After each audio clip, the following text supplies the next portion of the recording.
எப்படி இருக்குதுன்னு பார்த்தீங்கன்னா, அபு சயீத் அல் குத்ரி ரலியல்லாஹு அன்ஹு அவர்கள் அறிவிக்கிறார்கள், நபி ஸல்லல்லாஹு அலைஹி வஸல்லம் அவர்கள் கூறினார்கள், யார் ஒருவர் வெள்ளிக்கிழமை அன்று சூரா கஹஃப் ஓதுவாரோ அவருக்கு 2 வெள்ளிக்கிழமைகளுக்கும் இடையில் அல்லாஹ் ஒளியை ஏற்படுத்துவான். ஒரு வெள்ளிக்கிழமையிலேருந்து இன்னொரு வெள்ளிக்கிழமைக்குள்ள அல்லாஹ் என்ன பண்ணுவான், அந்த மனிதருக்கு ஒளியை ஏற்படுத்துவான்.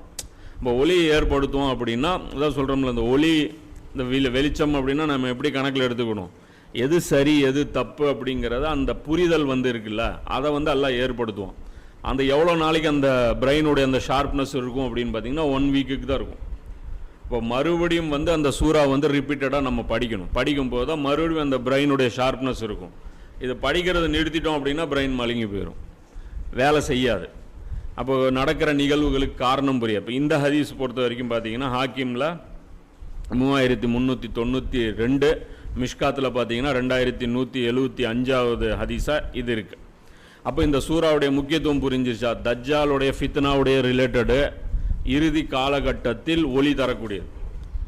அப்போது இறுதி காலகட்டத்தில் ஒளி தரக்கூடியது தஜ்ஜாலுடைய இருக்கும்போது அப்போ இம்பார்ட்டன்ஸு இந்த ஒரு சூறாவில் மட்டும் நம்ம கொஞ்சம் அதிகமாக கொடுக்கணும்.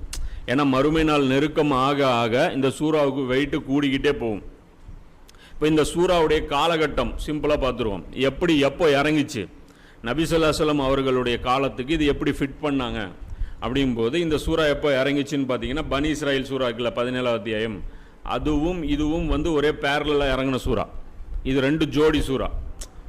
அப்போ அந்த ஜோடி